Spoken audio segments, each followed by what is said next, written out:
36वां श्लोक आहे. पापमेवाश्रयेद् अस्मान् त्वैतानात् अततायिनः तस्मान् अर्हा वयं हन्तुं धार्तराष्ट्रान् सबान्धवान् स्वजनं हि कथं हत्वा सुखिनः स्याम माधव. काय अर्थ आहे याचा की या आततायी आक्रमकांना आम्ही जर ठार मारले तर आम्हाला पापच लागणार आहे. म्हणून धृतराष्ट्र पुत्रांना आणि आपल्या मित्रांना मारणे आपल्यासाठी योग्य नाही. यापासून आम्हाला काय लाभ होणार आहे? हे माधव, आपल्याच नातलगांची हत्या करून आम्ही कसे सुखी होऊ? तर इथं अर्जुनानं काय म्हणतोय? इथं अर्जुन आता आतताई, आतताई म्हणजे काय? तर हे बघूत आपण. आतताई आता तात्पर्यामध्ये आहे याचा आतताई शब्दाचा अर्थ.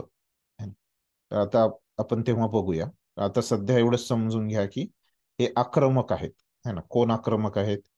हे दुर्योधनाच्या पक्षाचे. हे जे आक्रमण करणार आहेत अर्जुनावर, है ना, त्यांना जर आपण ठार मारलं तर अर्जुन म्हणतोय की हे जे आहे, कृष्णाला सांगतोय तो, हे जे आक्रमण करतायत दुर्योधनाच्या पक्षाचे लोक, त्यांना जर आपण ठार मारलं तर काय म्हणतायत ते की मला पाप लागेल, है ना. कारण कोणत्या पण जीवात्म्याला जर आपण मारलं तर आपल्याला त्याचं पाप लागतं, है ना.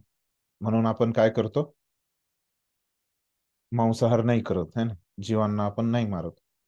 तर म्हणून धृतराष्ट्र पुत्रांना आणि आपल्या मित्रांना मारणे आपल्यासाठी योग्य नाही, नाही ना. तो योग्य नाही म्हणतो. यापासून आम्हाला काय लाभ होणार? आणि समजा मारलं तर काय त्याचा फायदा काय आपल्या? आणि मी कसं सुखी होणार, है ना. हे कारण आधीच सांगितलंय, पण इथं पण त्यांनी रिपीट केलं, अर्जुनाने पुन्हा एकदा सांगितलेलं. तर म्हणजे इथं काय सांगतोय तो की मला पाप लागेल, हे कारण, नवीन कारण त्यांनी, तिसरं कारण तो सांगतोय. कोणाला? कृष्णा. आतापर्यंत अर्जुनानं कोणती कोणती होती? पहिलं कारण कोणतं सांगितलं? पहिलं कारण काय होतं? की तो युद्ध न करण्याचं. त्यांना सांगितलं नाही, पण ते होतं, आपल्याला कळतं ते त्या श्लोकांमधनं. कोणतं होतं पहिलं कारण? 28व्या श्लोकामध्ये जे आपण बघितलं ते 28 ते 30 मध्ये. आम्हाला सुख मिळणार नाही त्यांना मारून. हा, ते दुसरं होतं. ते 31 ते 35 मधलं. बरोबर आहे तुमचं पण ते दुसरं कारण आहे 31 ते 35 मध्ये सुखाचं. 28 ते 30 मध्ये कोणतं कारण होतं पहिलं?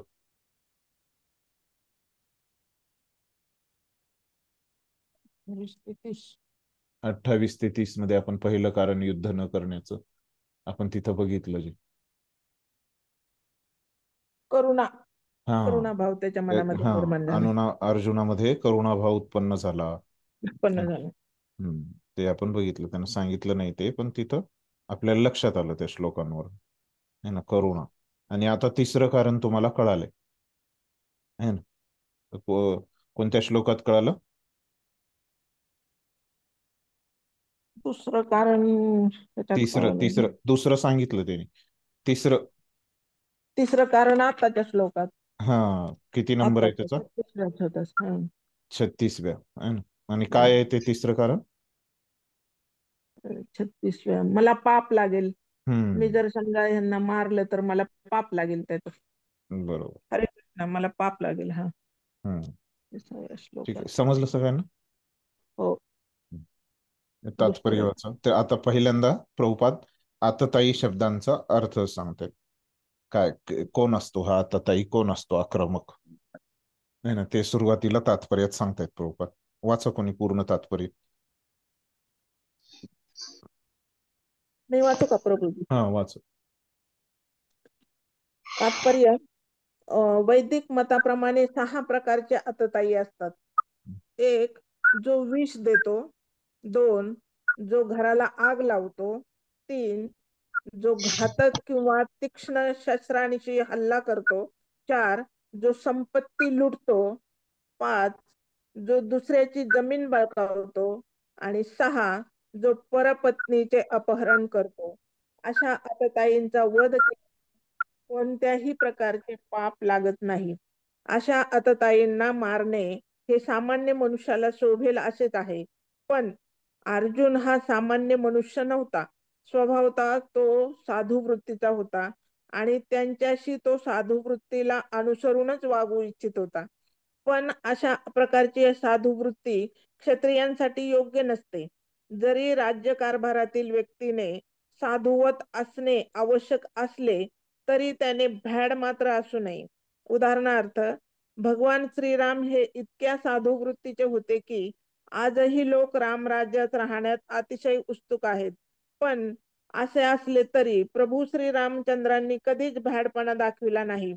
श्रीरामांच्या पत्नीचे सीतेचे अपहरण करणारा रावण आततायी होता. पण श्रीरामांनी त्याला असा काही धडा शिकविला की त्याची तुलना जगाच्या इतिहासामध्ये कोणाशीही करता येणार नाही. अर्जुनाच्या बाबतीत मात्र त्याच्या विरुद्ध जे आक्रमक आततायी होते ते विशिष्ट प्रकारचे होते आणि ते म्हणजे त्याचे स्वतःचे पितामह, गुरुजन, मित्रगण, पुत्र, नातू इत्यादी. यांच्यामुळेच अर्जुनाला वाटले की सामान्य आतताई विरुद्ध ज्या कडक उपाययोजना केल्या पाहिजेत त्या यांच्या विरुद्ध आपण योजू नये. याशिवाय साधू व्यक्तीने क्षमा करावी असे सांगितले जाते. साधू व्यक्तींसाठी असे आदेश हे राजकीय आणीबाणीपेक्षाही महत्वपूर्ण असतात. अर्जुनाने विचार केला की राजकीय कारणांसाठी स्वजनांची हत्या करण्यापेक्षा साधू वृत्ती आणि धर्माच्या आधारावर त्यांना क्षमा करणे हेच योग्य आहे. म्हणून केवळ तात्पुरत्या शारीरिक सुखासाठी अशा प्रकारे हत्या करणे हे चांगले नाही असे त्याला वाटले. सरतेशेवटी राज्य आणि त्यापासून प्राप्त होणारे सुख हे नित्य नाही. म्हणून स्वजनांचीच हत्या करून त्याने स्वतःची शाश्वत मुक्ती आणि स्वतःचे जीवन धोक्यात का घालावे? या संबंधात अर्जुनाने श्रीकृष्णांना माधव असे संबोधणेही महत्वपूर्ण आहे. श्रीकृष्ण हे लक्ष्मीचे किंवा भाग्यदेवतेचे पती असल्यामुळे अर्जुनाला त्यांना हे दर्शवायचे होते की त्यांनी ज्यामुळे त्यांच्यावर दुर्भाग्य कोसळेल अशी गोष्ट करण्यास त्याला प्रेरित करू नये. परंतु वास्तविकपणे श्रीकृष्ण हे भक्तांनाच काय तर इतरांनाही दुर्भाग्याकडे कधीच नेत नाहीत. हरे हम्म. कृष्ण. धन्यवाद. तर आता आपण हे जे मोठे मोठे आहेत तात्पर्य है ना, तर इथं आपण प्रत्येक शब्दाचं पण बघू शकतो, पण ते तुम्हाला थोडस कंटाळवाणं वाटेल. मी तिचं असं एक मुद्दे मुद्दे असं सांगत जाईल तुम्हाला है ना. तर पहिला इथं मुद्दा काय आहे की आताताई शब्दांचा अर्थ प्रभुपादांनी सांगितलाय, की जो संस्कृत शब्द आहे आताताई श्लोकामध्ये पण तो जसच्या तसा आलाय है ना. कुठे इथं पहिल्या वाक्यामध्ये इथं आहे बघा, शब्दार्थामध्ये इथं मी दाखवलंय आतताईन ह आहे ना, म्हणजे आतताई आहे ना. तो भाषांतर करणं त्याचं थोडंसं अवघड आहे, त्याच्यामुळं आतताई आणि आक्रमक असं आपण त्याला म्हणू शकतो. हे कोण असतात आतताई? तर आपल्या वेदांमध्ये सांगितल्याप्रमाणे तर हे 6 लोक असतात ज्यांना आपण आतताई म्हणू शकतो है ना. तर पहिले कोण आहेत की जो व्यक्ती दुसऱ्यांना विष देतो है ना. तर असा व्यक्ती, एखादा व्यक्ती जर दुसऱ्यांना विष है ना, तर तो व्यक्ती तो आतताई आहे ना. दुसरा कोणता? जो दुसऱ्यांच्या घराला आग लावतोय, जो स्वतःच्याच लावतोय तो नाही है ना, दुसऱ्यांच्या घराला आग लावतोय असं. स्वतःच्या लावली तर ते आत्महत्या झालं. जो घातक किंवा तीक्ष्ण शस्त्रांशी हल्ला करतो है ना, जे दुसऱ्यांकडे शस्त्र पण नाही आणि ह्याच्याकडे शस्त्र आहेत है ना, अशा लोकांकडे तो शस्त्रांनी हल्ला करतो है ना. जो दुसऱ्यांच्या घरी चोरी करतो, संपत्ती लुटतो, असा चौथा. जो दुसऱ्यांची जमीन बळकावतो, बरेचसे लोक बळकावतातच. आणि जो दुसऱ्याच्या पत्नींचे काय करतो, अपहरण करतो, त्यांना पळवून घेऊन जातो.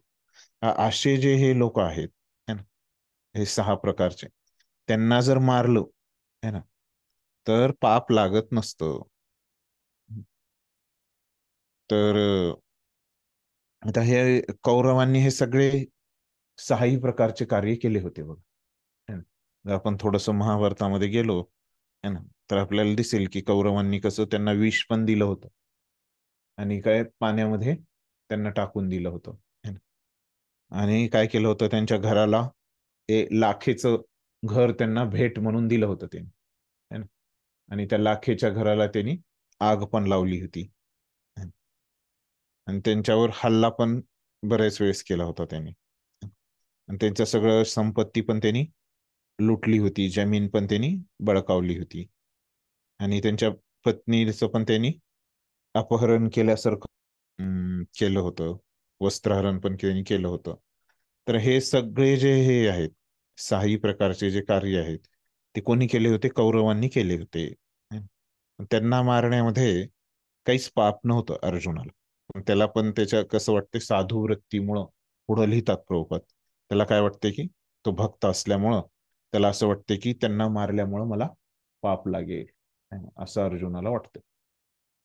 मग त्याच्यानंतर अं, अर्जुनाला असं क्षमा करणं है ना, कशामुळे वाटतंय, तर तो भक्त असल्यामुळं है ना, पुढं प्रभुपाद लिहितंय.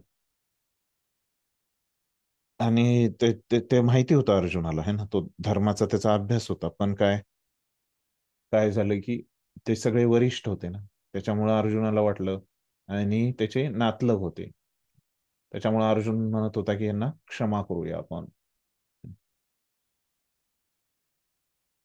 तर अर्जुन म्हणत होता की मला मुक्तीची, स्वर्गाची काही इच्छा नाहीये है ना, त्यांना मारून माझा धर्म होईल आणि मी स्वर्गामध्ये जाऊ शकतो, पण मला काही त्याच्यामध्ये इच्छा नाही.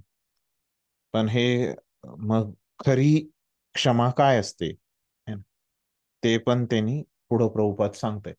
खरी क्षमा असते की हे जे साधुत्व आहे आणि क्षमा आहे, तर हे चांगलं आहे, भक्तांसाठी चांगलं आहे.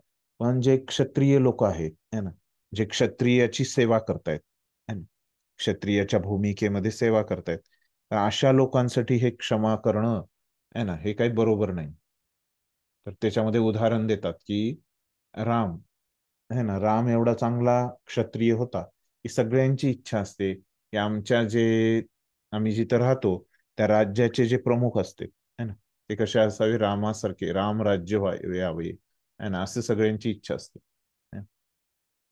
पण हे जे राम आहेत, तर आपण बघतो त्यांचं रामायणाचं थोडं वरवरनं जर आपण त्याच्याकडे बघितलं, तर काय आहे की ह्या रावणाने सीतेला सीतेचं अपहरण केलं होतं है ना.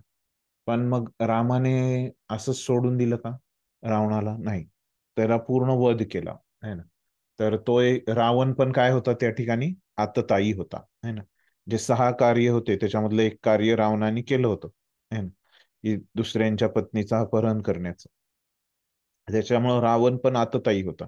रावणाला मारणं हे योग्यच होतं रामासाठी. तरी जेव्हा तो राजा नव्हता है ना, जेव्हा रावणाने अं, जेव्हा सीतेला पळवून नेलं, तेव्हा राम तर राजे नव्हते है ना, ते वनवासामध्ये होते. पण तरी पण काय, त्यांनी त्यांच्या पत्नीला पळवून नेल्यामुळं त्यांची काय, रावण हा एक आततायी होता है ना, आणि त्याला त्याच्यामुळं मारल्यामुळं काहीच पाप नव्हतं है ना, जरी ते राजे नसले तरी. तर हे प्रभुपादांनी सांगितलं की तिथं जे दिव्य गुण म्हणजे काय, तर हे जे आततायी आहेत है ना, तर त्यांना मारण्यामध्ये काहीच चुकीचं असं नाहीये, पाप कर्म पण नाहीये. त्याच्यानंतर प्रभुपाद पुढे सांगतायत की माधव आहे ना, या शब्दाबद्दल. तर माधव शब्दाबद्दल मग काय म्हणतायत तिथं, की अर्जुनानं असं माधव असं म्हटलंय कृष्णाला है ना. तर माधव म्हणजे काय, तर लक्ष्मीचे किंवा भाग्यदेवतेचे पती है ना. म्हणजे लक्ष्मीचा जो पती आहे त्याला माधव असं म्हणतात है ना. आणि ज्यामुळे तर माधव म्हणजे काय असतं की जो असा व्यक्ती आहे ना, की ज्याच्यामुळं दुसऱ्यांचं भाग्य उदय होईल है ना. तर म्हणजे कृष्णानं असं काही करू नये की त्याच्यामुळं अर्जुनाचं दुर्भाग्य व्हावं है ना.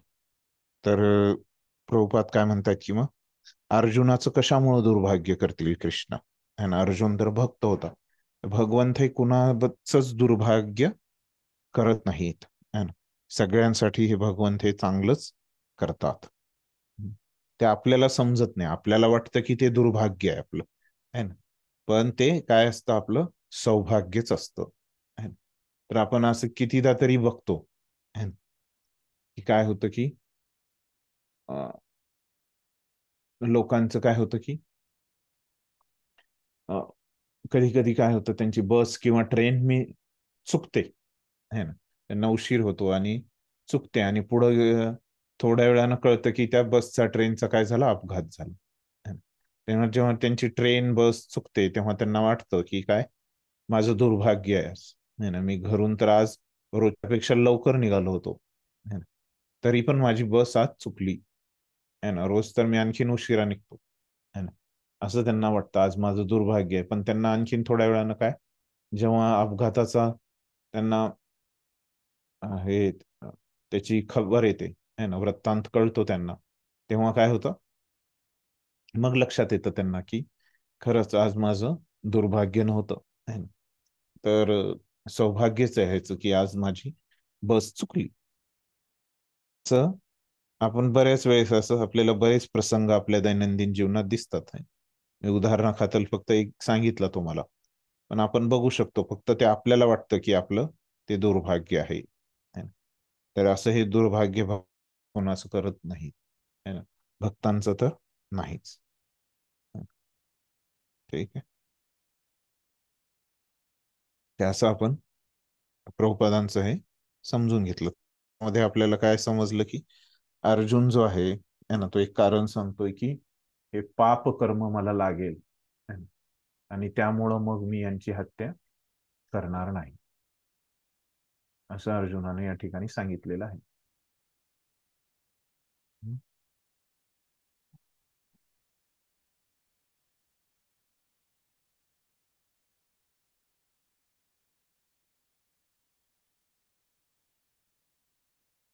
ठीक आहे. त्यानंतर आचार्य काही सांगतायत का, बघूया आपण.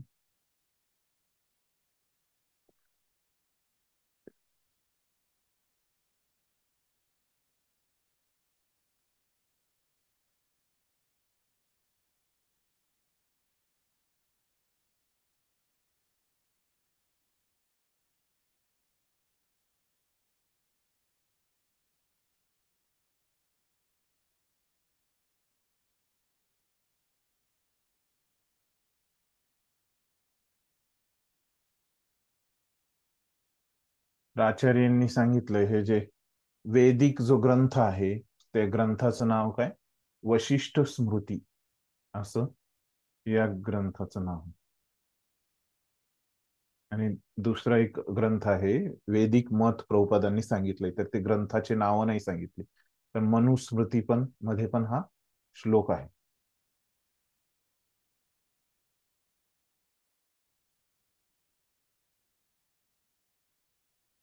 पहिला वशिष्ठ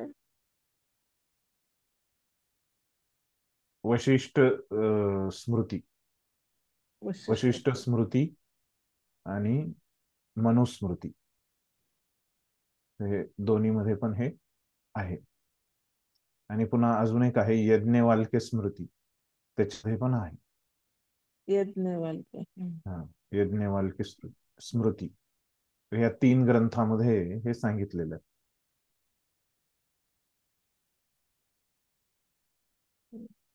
ते श्लोक पण दिलेत आचार्यांनी, ते काही आपल्याला बघायची आवश्यकता नाही.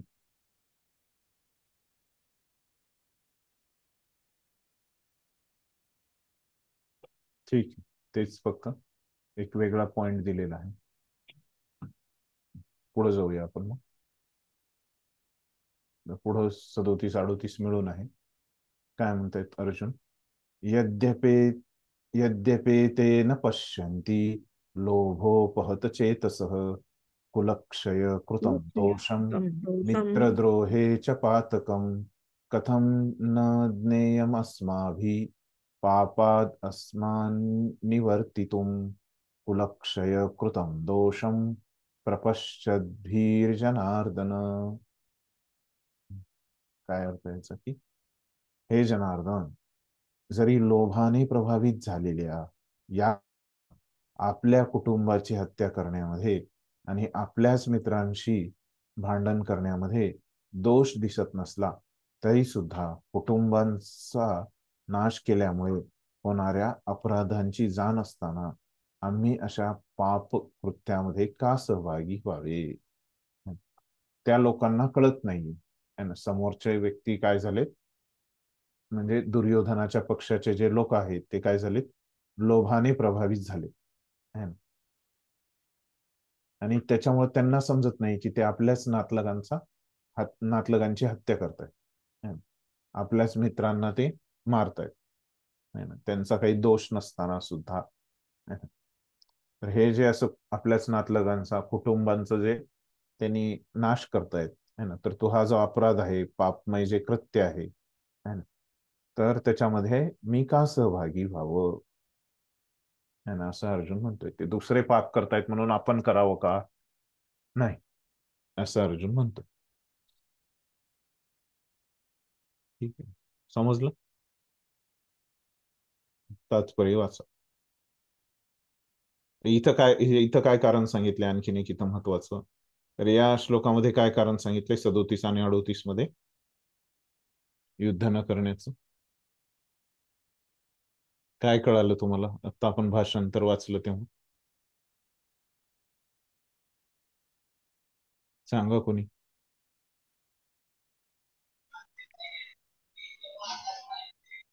लोभामुळे दुर्योधन असा वागतो.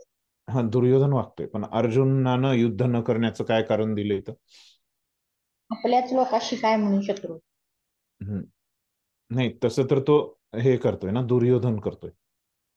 बर, दुर्योधन आपल्याच मित्रांशी भांडण करतोय है ना, पण युद्ध नाही करणार कशामुळं? हरे कृष्ण. हा, जरी समजा म्हणजे अर्जुनाला असं वाटतंय की जरी ते मोहाने प्रभावित झालेले असले, परंतु आपल्याला तर त्याची जाण आहे पूर्ण.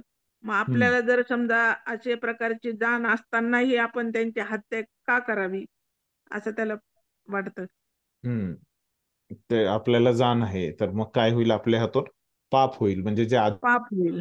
हा, मग त्या पुन्हा पाप अजून एक कृत्यामध्ये का सांगितलं. सहभागी व्हायचं? जे तिसरंच कारण होतं तेच इथं त्यांनी काय केलंय, रिपीट केलंय. नाही ना, नवीन काही सांगितलं नाही.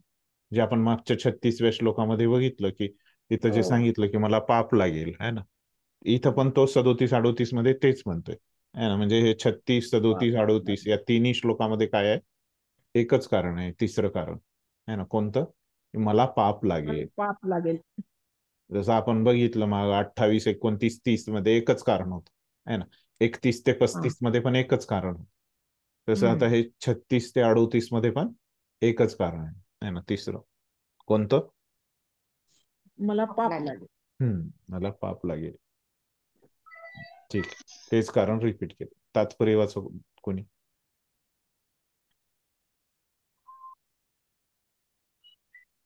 मी वाचते प्रभूजी. हरे कृष्णा, दंडवत प्रणाम. हा, तात्पर्य शील प्रभुपाद द्वारा शील प्रभुपाद की जय.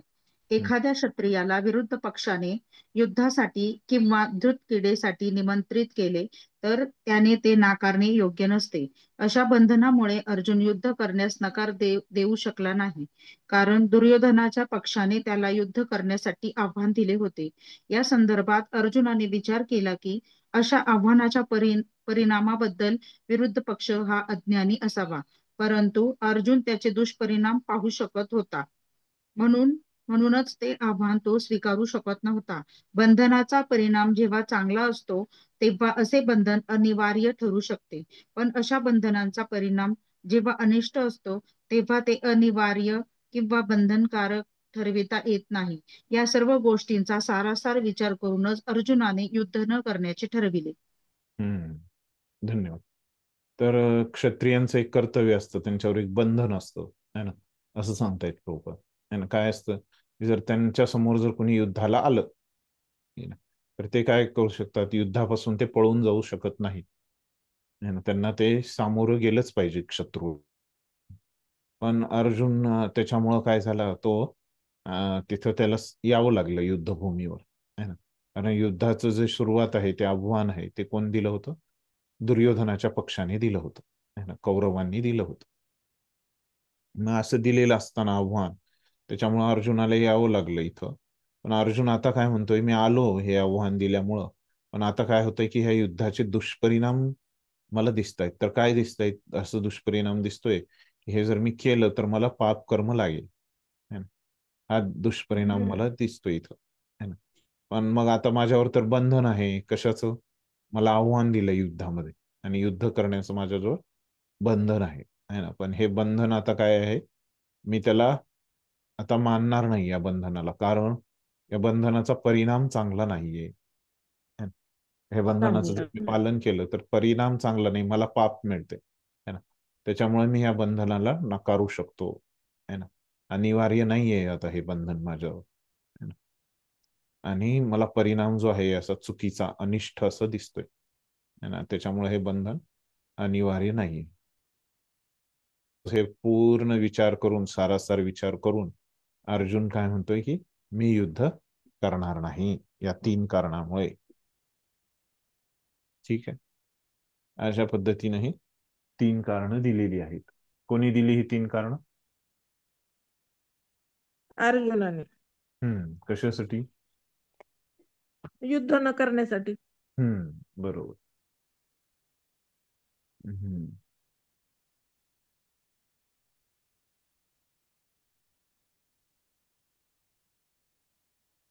बरोबर.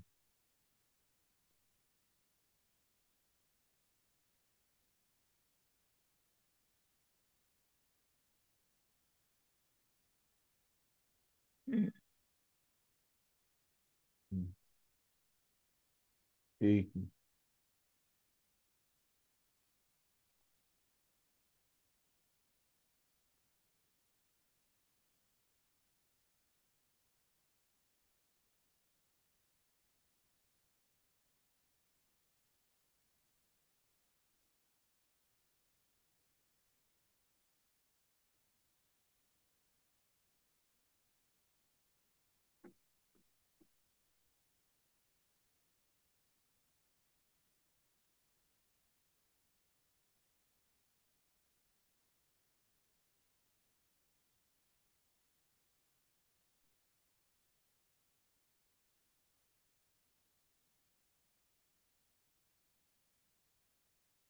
ठीक आहे.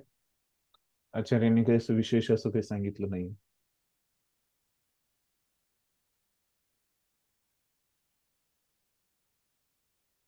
ठीक. तर इथं आपण अर्जुनानं 3 कारणं दिली असं आपण बघितलं. पुढचा श्लोक आपण बघूया.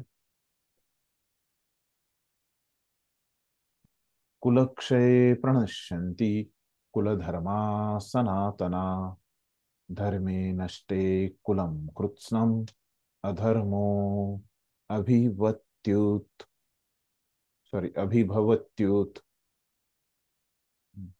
काय? कुलक्षये प्रणश्यन्ति, कुलाचा क्षय, नाश. कुळाच्या नाशामुळे शाश्वत वंश परंपरा नष्ट होते, है ना. जी परंपरा चालू आली आहे ना, ती नष्ट होते कुळाच नाश झाला की. यामुळे उर्वरित कुटुंब अधर्म करण्यात गुंतले जाते. तर इथं काय होणार होतं?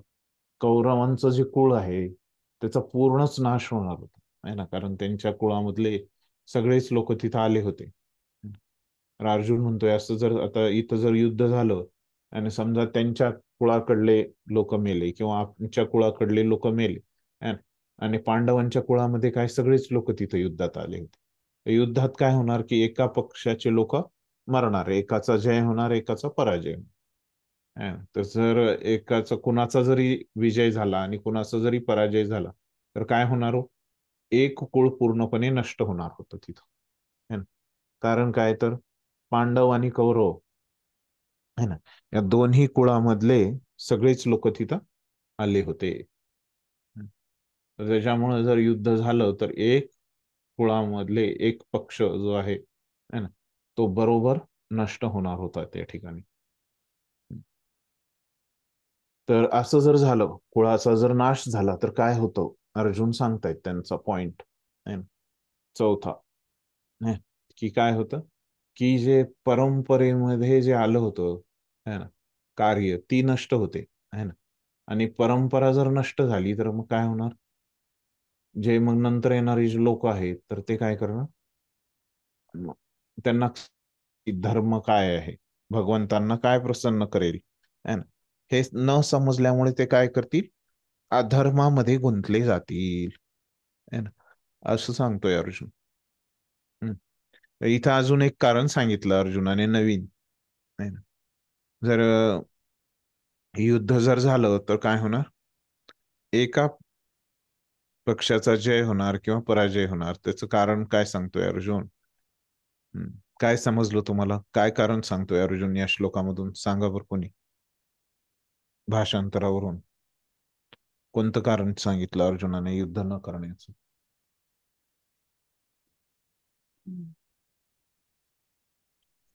वंश परंपरा नष्ट होते. बरोबर आहे है ना.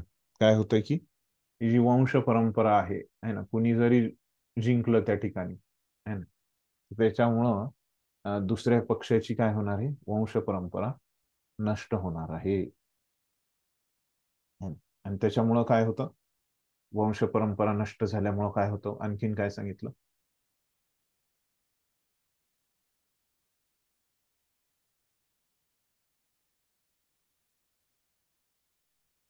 आणखीन काय की होतं. सगळे अधर्म करण्यामध्ये गुंततील. हा, जे शिल्लक अधर्म राहिलेले करतील. लोक आहेत है ना, हा. वरिष्ठ सगळे तिथं आले होते ना, त्यांच्या ह्याच्यामधले कुळामधले सगळे वरिष्ठ तिथं आले होते है ना. आणि हम्म. परंपरा कसं चालू असते, कोणती पण परंपरा जी आहे है ना, भौतिक असो किंवा आध्यात्मिक असो है ना, जी वंश परंपरा आहे ती कशी चालते, परंपरा कशी चालते.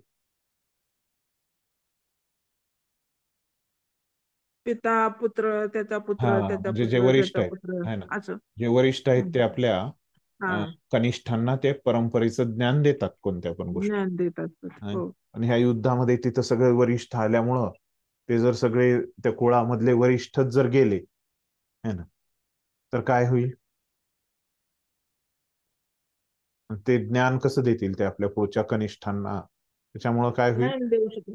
हा, ही परंपरा काय होईल, नष्ट होईल. खंडित होईल, खंडित होईल. नष्ट होईल, खंडित होईल. बरोबर आहे.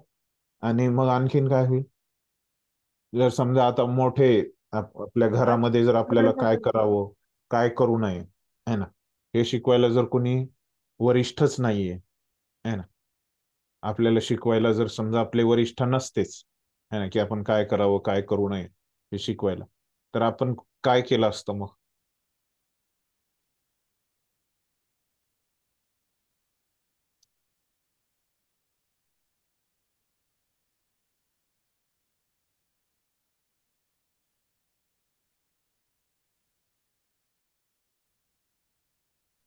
अधार्मिक गोष्टी करण्यास प्रवृत्त झालो हा, असतो. बरोबर आहे.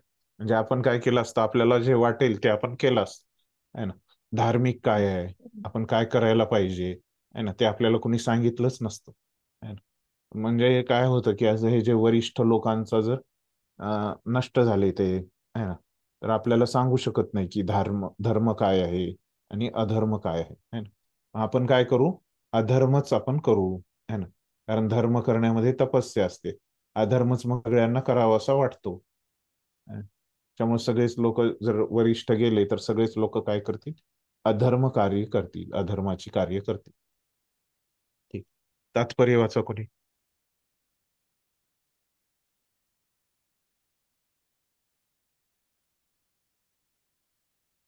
कुटुंबातील व्यक्तींचे योग्य संवर्धन होऊन त्यांना आध्यात्मिक मूल्यांची प्राप्ती होण्यास सहाय्यक अशा धार्मिक परंपरेबद्दलची अनेक तत्वे वर्णाश्रम संख्येच्या पद्धतीमध्ये सांगण्यात आली आहेत.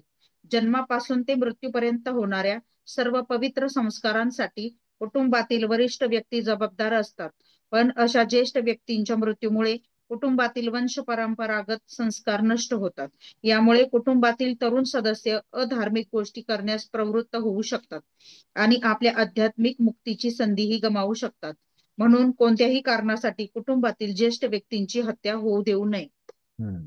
हे दुसरा जो भाग आहे तात्पर्याचा आहे ना, मी तुम्हाला आधीच सांगितलं है ना, सुरुवातीला काय म्हणतायत मग प्रभुपाद तात्पर्यामध्ये, तर आपल्या कुटुंबातले, कोणत्या पण कुटुंबातले जर व्यक्तींचे योग्य संवर्धन होऊन त्यांना आध्यात्मिक मूल्यांची प्राप्ती होण्यास सहाय्यक अशा धार्मिक परंपरेबद्दलची अनेक तत्व वर्णाश्रम संस्थेच्या पद्धतीमध्ये सांगण्यात आली आहे. है ना, म्हणजे ही जी वर्णाश्रम व्यवस्था आहे ना, त्याच्यामुळं काय होणार आहे की अध्यात्माचं आपल्याला मूल्य समजणार आहे.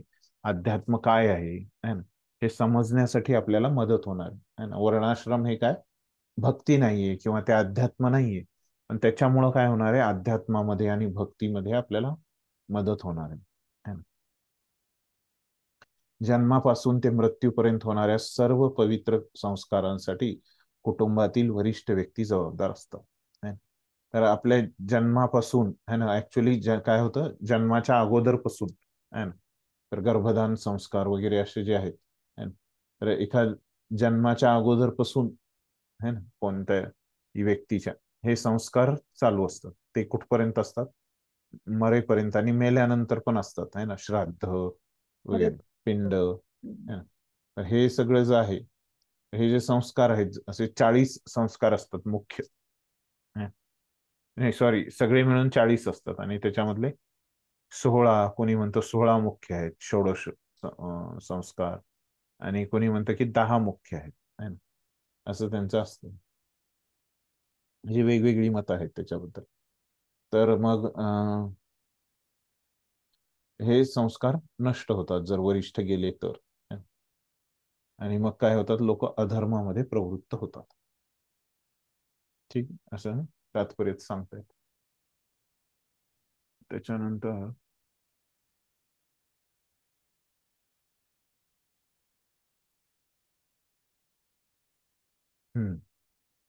ठीक आहे.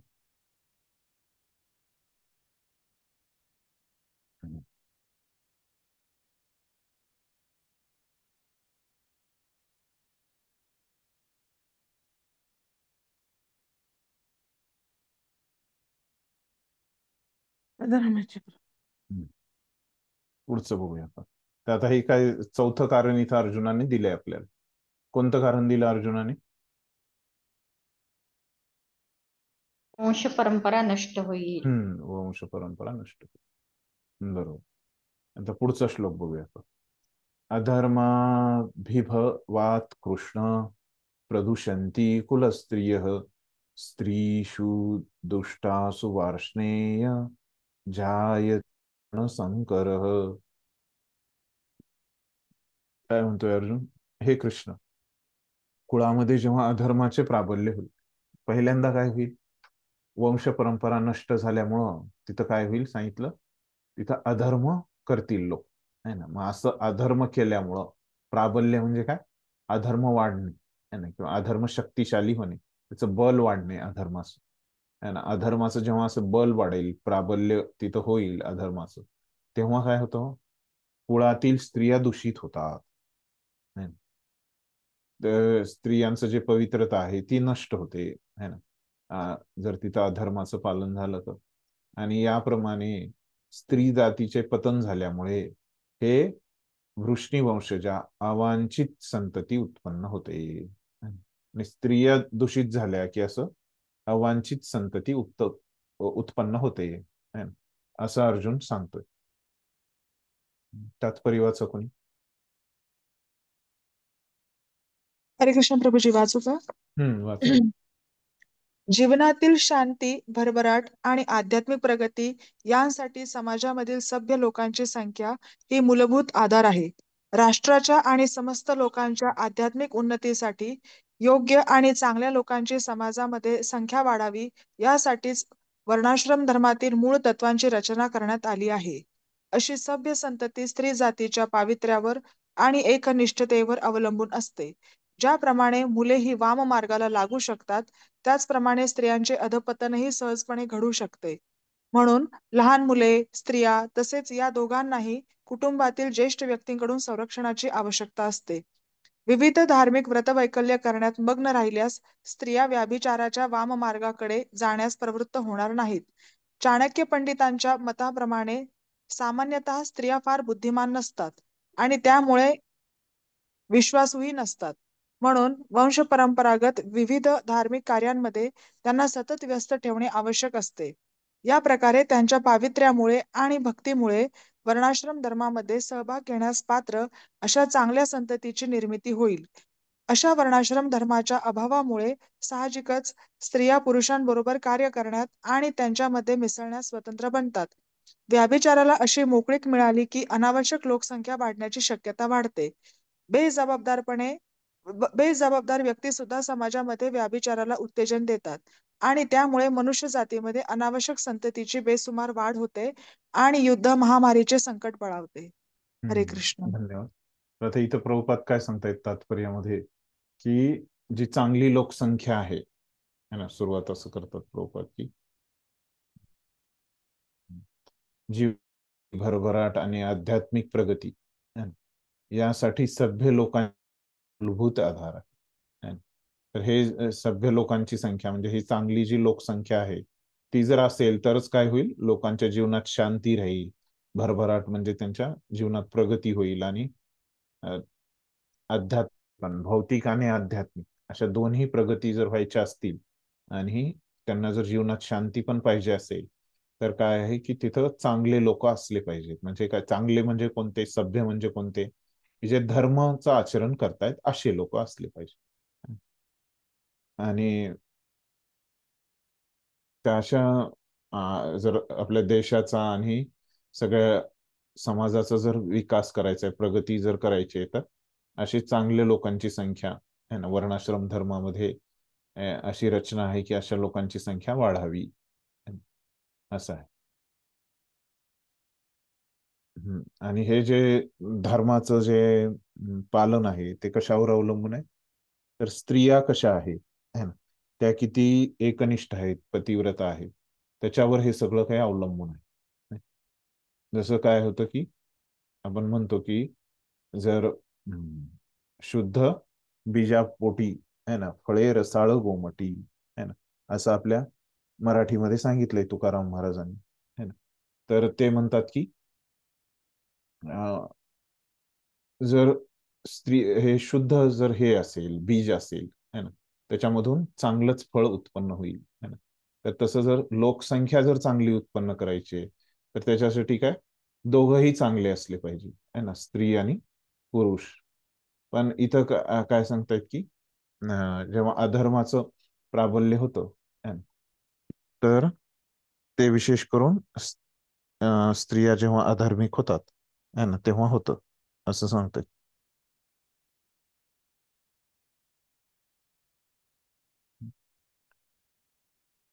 तर हे चाणक्य पंडिताचं वगैरे माहिती आहे की ते काय म्हणतात की त्यांचा स्वभाव तसा असतो है ना जनरल, त्या लवकर विश्वास ठेवतात सगळं कोणावर पण.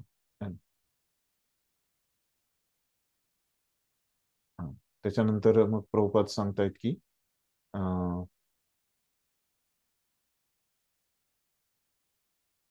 आत्ताचं जे वर्णाश्रम धर्माचं जेव्हा पालन होत नाही, त्याचा जेव्हा अभाव आहे ना, त्याच्यामुळं काय होतं, अशी संस्कृती निर्माण होते की जे स्त्री पुरुष आहेत है ना, ते काय होतात, ते स्वतंत्र बनतात है ना. आणि असं बनल्यामुळं ते काय होतं की तिथं व्याभिचाराला मोकळीक मिळते है ना. आणि हे जे आहे की अनावश्यक लोकसंख्या तिकडं वाढते. आणि दुसरं कारण आहे की जसं स्त्रियांमुळं अशी लोकसंख्या वाढते, तसंच जेव्हा पुरुष जे आहेत है ना, ते पण काय असतात, बेजबाबदार जेव्हा होतात, बेजबाबदार व्यक्ती सुद्धा प्रभुपाद, जेव्हा पुरुष पण बेजबाबदार होतात तेव्हा पण काय होतं की समाजामध्ये असं व्याभिचाराला उत्तेजन मिळतं है ना, दोन्ही पद्धतीमुळे आहे. पण त्यांना मोकळीक मिळते है ना. तर त्यांच्यासाठी काय आवश्यक आहे की त्यांनी त्यांच्या आई वडिलांच्या किंवा पतीच्या अधीन त्यांनी असलं पाहिजे है ना. आणि पुरुषांनी पण जबाबदारी घेतली पाहिजे, बेजबाबदार नाही झालं पाहिजे. तेव्हाच हे व्याभिचाराला काय होतं, उत्तेजन मिळणार नाही है ना.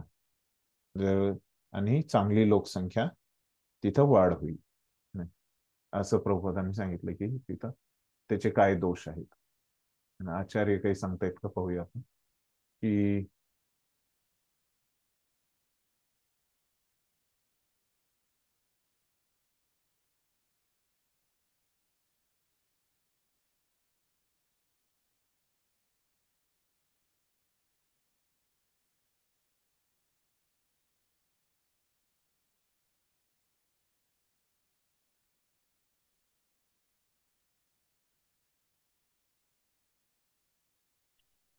इथे मी काही सांगितलं नाही.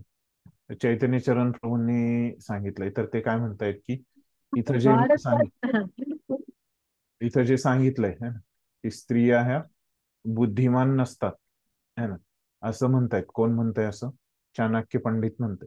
तर त्याचा अर्थ काय आहे की ते सांगतायत आपल्याला की भक्तीमध्ये असं नाही की त्या काही कमी आहे है ना. तर भक्तीमध्ये काय आहे, स्त्री पुरुष जे आहेत ते समानच आहेत है ना. मग त्याचा अर्थ काय आहे की स्त्रिया कमी बुद्धिमान आहेत है ना. तर त्याचा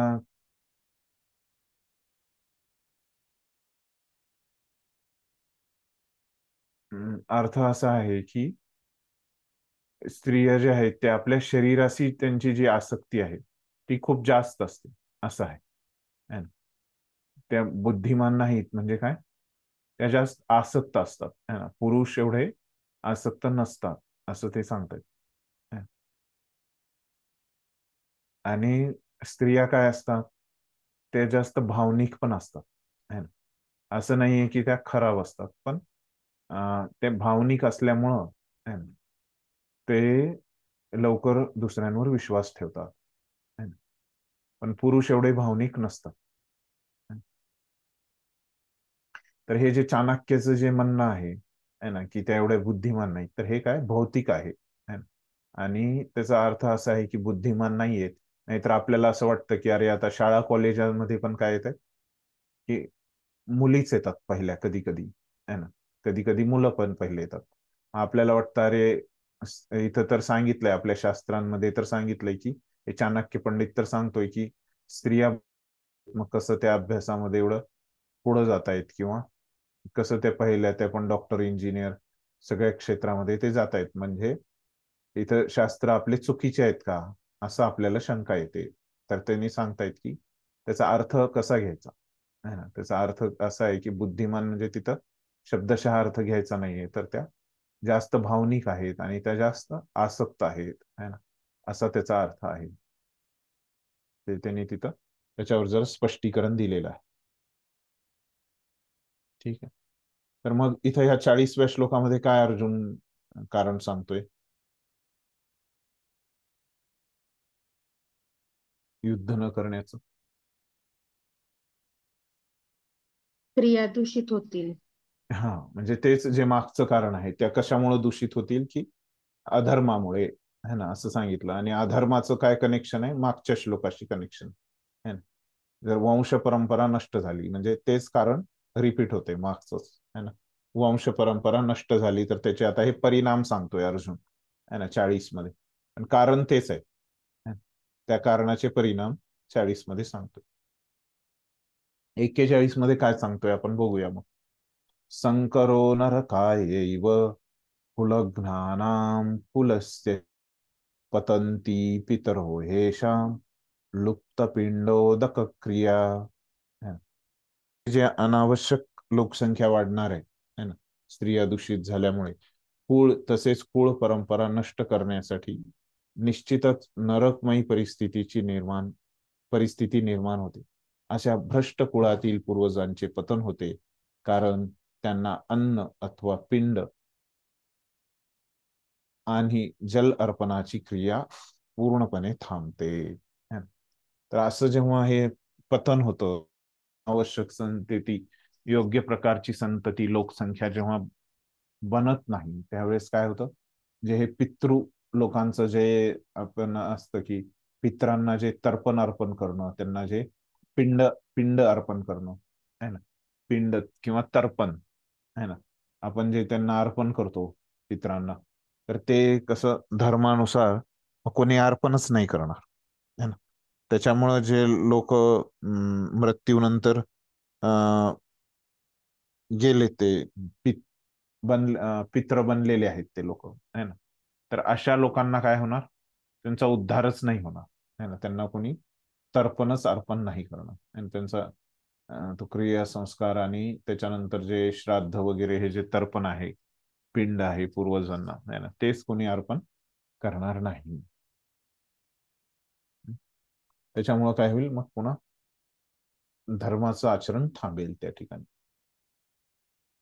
तर हे कर्म कर्मकांडामध्ये येतं हे वगैरे. पण ह्याचं जर आचरण नाही केलं कर्मकांड, काय होणार, यांची प्रगती नाही होणार. वाचा तात्पर्य.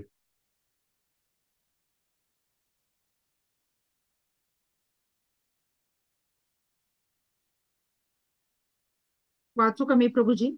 वाचा. सकाम कर्मांच्या विधिविधानानुसार कुळातील पूर्वजांना ठराविक वेळी जल आणि पिंडदान करणे आवश्यक असते. विष्णू पूजेने ही अर्पण क्रिया सिद्ध होते, कारण श्री विष्णूंना अर्पण केलेला नैवेद्य नंतर प्रसाद म्हणून खाल्ल्याने मनुष्याचा सर्व प्रकारच्या पाप कर्मांतून उद्धार होतो.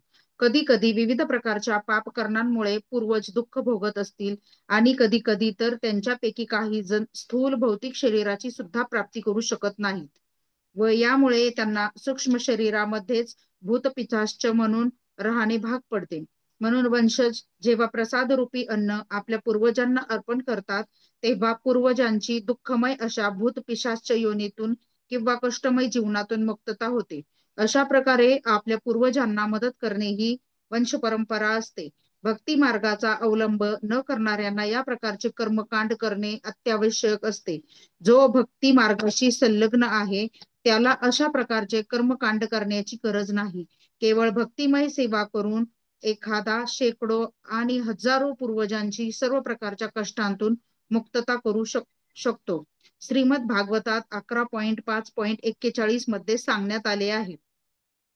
प्रभूजी श्लोक गाता तुम्ही? हा. देवर्षी भूताप्त नृणाम पितॄणाम न किंकरो नाय मृणी च राजन सर्वात्मना यः शरणं शरण्यं गतो मुकुंदम परिहृत्य कर्तम. ज्याने सर्व प्रकारच्या बंधनांचा त्याग करून मोक्षदात्या श्री मुकुंद यांच्या चरण कमलांचा आश्रय घेतला आहे आणि पूर्ण प्रामाणिकपणे आणि गांभीर्याने भक्ती मार्गाचा अंगीकार केला आहे, त्याची देवदेवता, ऋषीमुनी, इतर जीव, कुटुंबातील सदस्य, मानवता आणि पूर्वज यांच्या संबंधी कोणतेही कर्तव्य किंवा ऋणे फेडण्याची बंधने राहत नाही. पुरुषोत्तम श्री भगवान यांची प्रेममयी सेवेद्वारे भक्ती केल्याने अशा कर्तव्यांची आपोआपच पूर्तता होते. धन्यवाद. तर आता प्रभुपाद काय सांगतायत,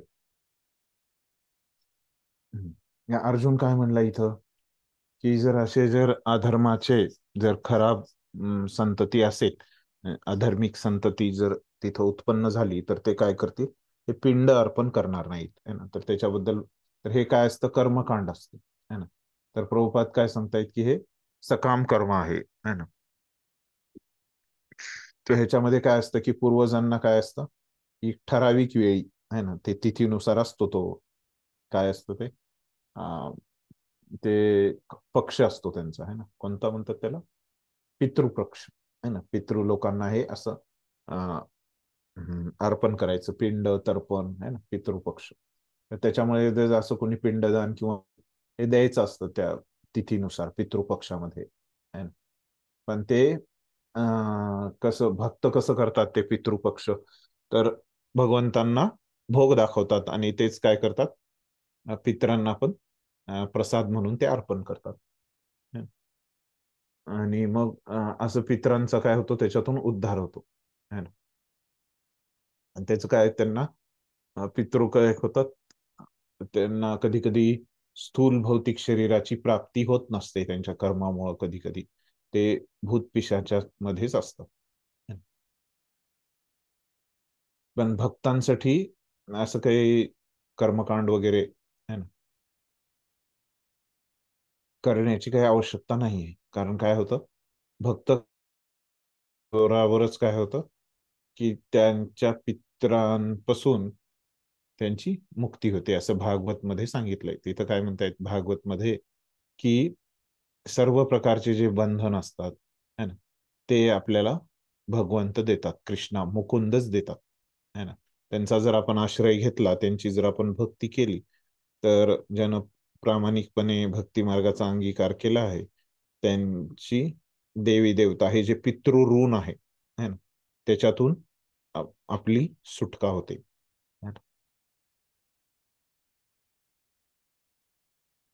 तर भगवंतांची जर आपण सेवा केली, तर दुसरं काही कर्तव्य करण्याची आपल्याला गरज नाहीये. बाकी सगळी आपोआपच त्या ठिकाणी केली जाऊ शकतात. ठीक. इथं पण काय सांगितलं या श्लोकामध्ये, जे कारण दिलं अर्जुनाने, ते पण मागच्याशी संबंधित आहे. की कसं हे अधर्माचे जर लोक वाढले, अधर्माची लोकसंख्या जर वाढली, तर काय होणार आहे की हे पितृंना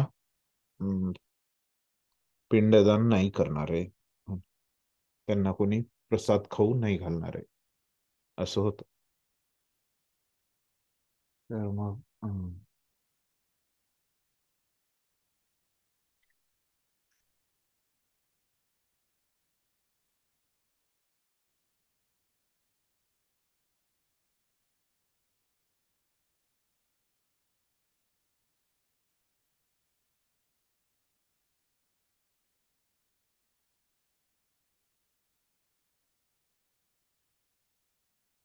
ठीक आहे, तर आपण पुढचा श्लोक बघूया.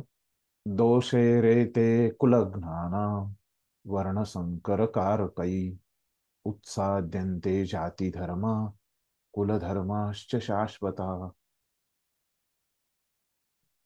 काय म्हणतात, परंपरा नष्ट करणाऱ्या आणि या प्रकारे अनावश्यक संतती उत्पन्न करणाऱ्या दुष्ट कृत्यांमुळे सर्व प्रकारच्या सामुदायिक योजना आणि कुटुंब कल्याणाची सर्व कार्ये उद्ध्वस्त होतात. अगोदर सांगितलेलाच मुद्दा आहे की कसं वंश परंपरा जर नष्ट झाली, तर त्याच्यामुळं अनावश्यक संतती उत्पन्न होईल, आणि तसं जर झालं तर काय होईल, सगळीकडं अधर्मांचंच राज्य असेल. जशी धर्माची जी सामुदायिक योजना आहे ना, आपण जे समाजामध्ये बनवू शकलो असतो, काही धार्मिक सामुदायिक योजना आणि काही कुटुंब कल्याणाची कार्य पण कधी धर्माचं आचरण केलं तरच होऊ शकतात. असं हे जे सर्व कार्य आहे ते उद्ध्वस्त होईल, नष्ट होईल. तात्पर्य वाचतो. हरे कृष्ण. हा वाच. सनातन धर्म किंवा वर्णाश्रम धर्म संस्थेने मनुष्य अंतिम मोक्षाची प्राप्ती करण्यास समर्थ होऊ शकेल अशा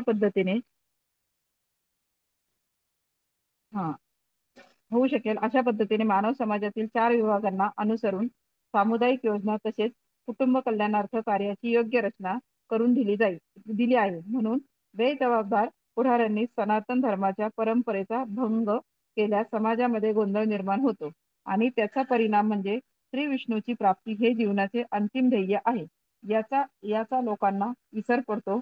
अशा पुढाऱ्यांना अंध म्हटले जाते आणि जे लोक अशा नेत्यांचे अनुसरण करतात ते निश्चितपणे गोंधळून जातात. प्रभुपाद काय सांगतायत आपल्याला इथं, की जर आपण वर्णाश्रम धर्माचं जर पालन नाही केलं, तर काय होतं की आपल्याला अध्यात्माचा अभ्यास करणं, मोक्षाची प्राप्ती करणं है ना, हे थोडंसं आपल्याला अवघड जातं.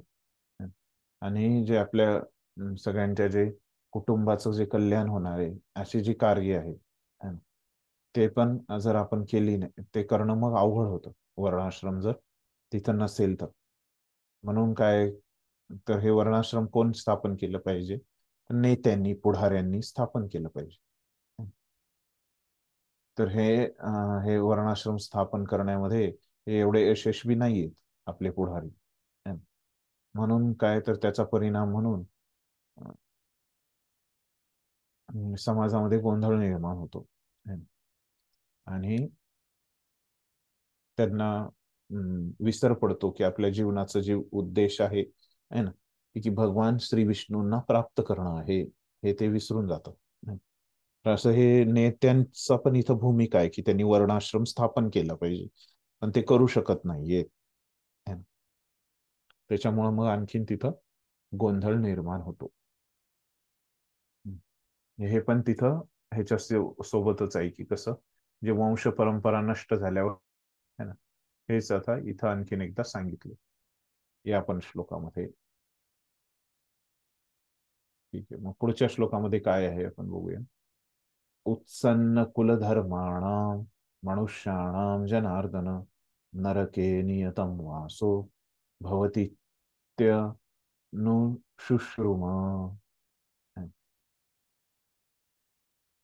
तर अर्जुन काय म्हणतोय पुढं, हे प्रजापालक, हे कृष्ण, गुरु शिष्य परंपरेद्वारे मी असे ऐकले आहे की कुलपरंपरेचा विध्वंस करणारे नरकातच नित्य वास करतात. है ना? असं जे लोक आपल्या परंपरे नष्ट करतात, है ना? आणि अशी परंपरा नष्ट केल्यानंतर लोक कुठं जातात, नरकामध्ये जातात. है ना?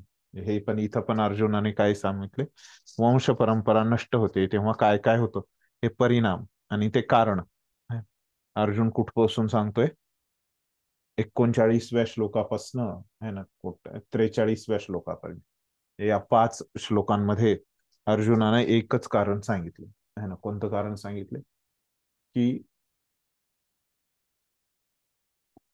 हे वंश परंपरा नष्ट झाली तर काय होईल, है ना? ते कारण आहे आणि त्याचे परिणाम पण सांगितले अर्जुन. ठीक आहे, 5 श्लोकांमध्ये. ठीक आहे, तात्पर्य वाचून.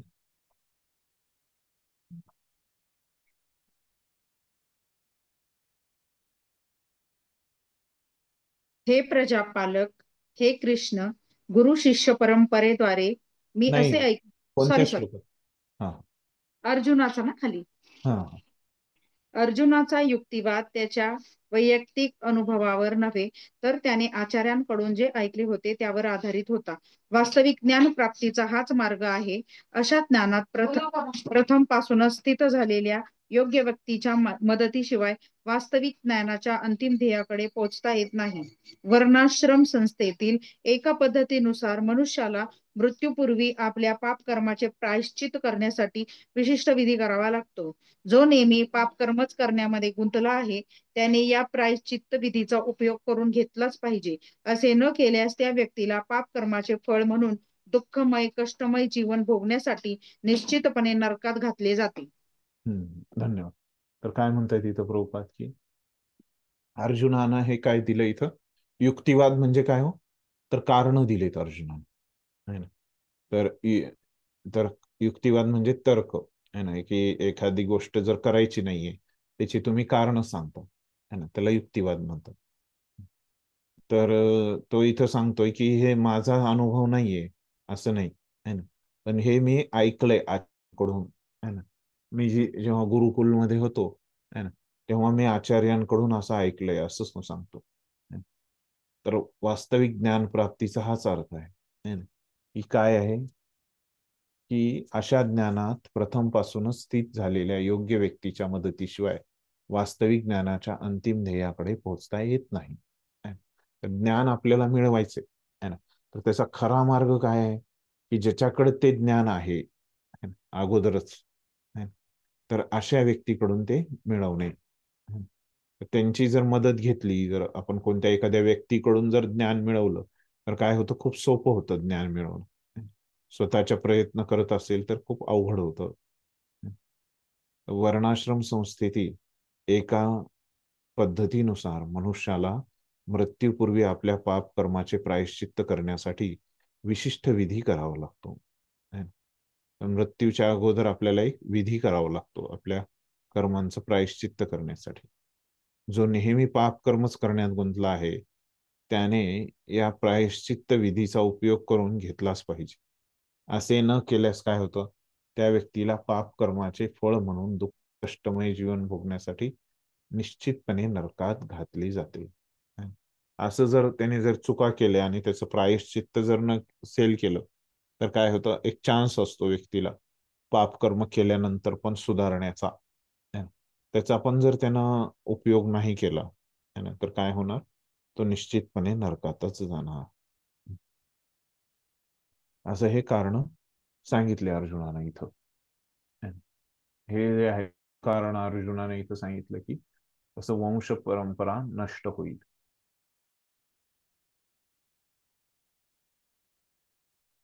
तर अर्जुन आता इथून थोडस 44व्या मध्ये काय सांगतोय ते आपण बघूया, है ना. थोडा वेगळा विषय आहे ना. तो कोणता आहे? अहो बत महत् पापम कर्तुम व्यवसिता वयम यद्राज्य सुखलोभेन हंतुम स्वजनम उद्यता. अर्जुन काय म्हणतोय? अरे रे रे, आम्ही भयंकर पाप करण्यास तयार झालो आहोत. ही किती चमत्कारिक आहे. राज्य सुख भोगण्याच्या लोभाने उद्युक्त झाल्यामुळे आम्ही आमच्या नातलगांनाही मारण्यास तयार झालो आहोत. अर्जुन काय म्हणतोय आता? एवढं हे सगळं आहे तर माझं स्वतःचं काय असो? धिक्कार असो. अरे रे रे, असं. तर पाप कर्म तर दुसरे लोक तर करतच आहेत, पण मी पण काय झालोय? पाप कर्म करण्यास तयार झालो आहे, है ना. तर किती हे आश्चर्यकारक आहे की दुसरे करतायत म्हणून मी पण करतोय. आणि माझी इच्छा काय?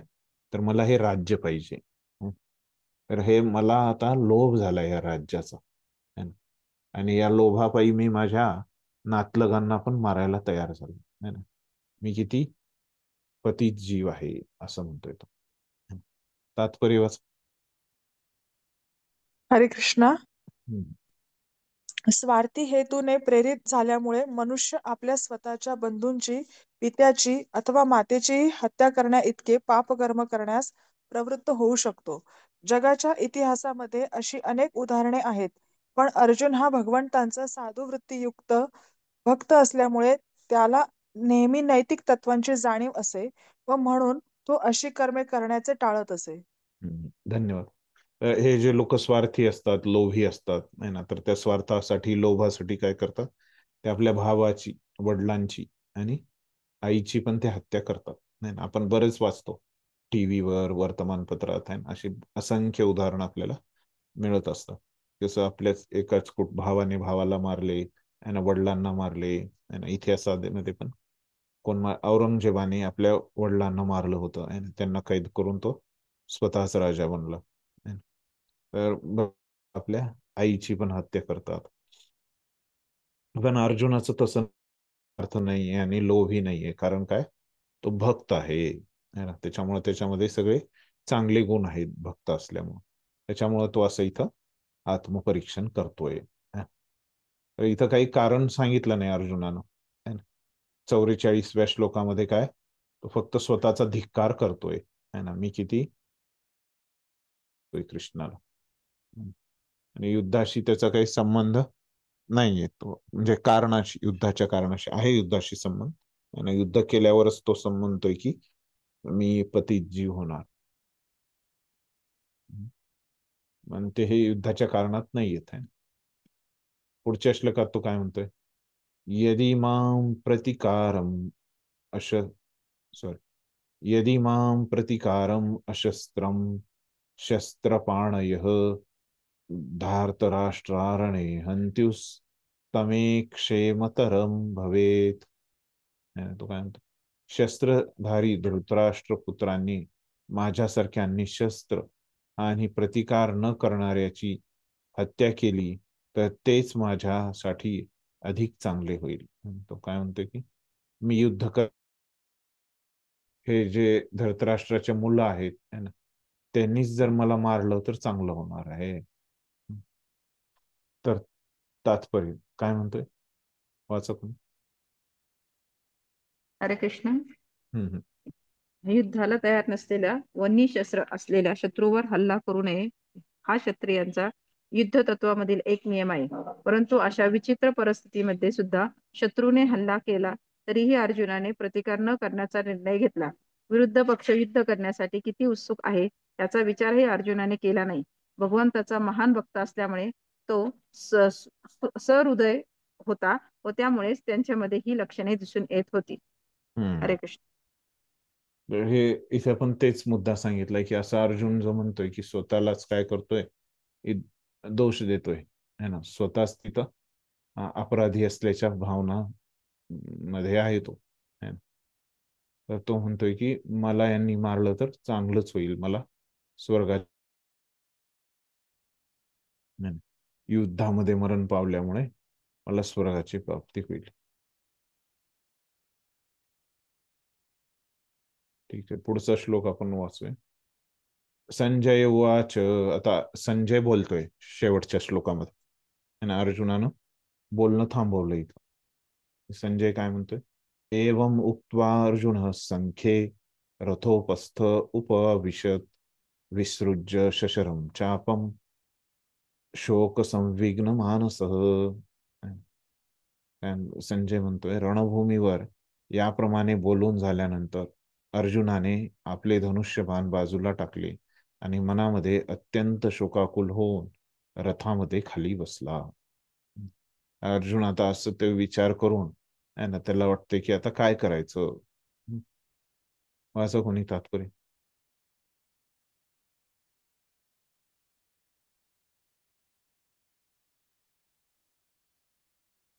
आपल्या शत्रूच्या रचनेचे अवलोकन करताना अर्जुन रथामध्ये उभा होता, पण तो शोकाने इतका व्याकुळ झाला की आपले धनुष्यबाण बाजूला ठेवून तो पुन्हा खाली बसला. भगवत भक्तीमधील अशी दयाशील आणि सहृदय व्यक्ती आत्मज्ञान प्राप्त करण्यास सर्व प्रकारे योग्य आहे. या प्रकारे भगवद्गीतेच्या अर्जुन विषाद योग या पहिल्या अध्यायावरील भक्ती वेदांत भाष्य संपन्न. धन्यवाद.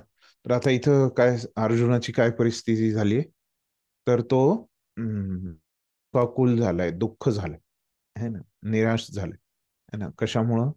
कारण त्याला समजत नाहीये की काय करावं, युद्ध करावं की करू नये है ना. आणि त्यानं अशा प्रकारचं त्याची कारणं पण सांगितली युद्ध न करण्याची. आणि तो असं बाण बाजूला ठेवून तिथं बसलेला आहे रथामध्ये. ठीक आहे.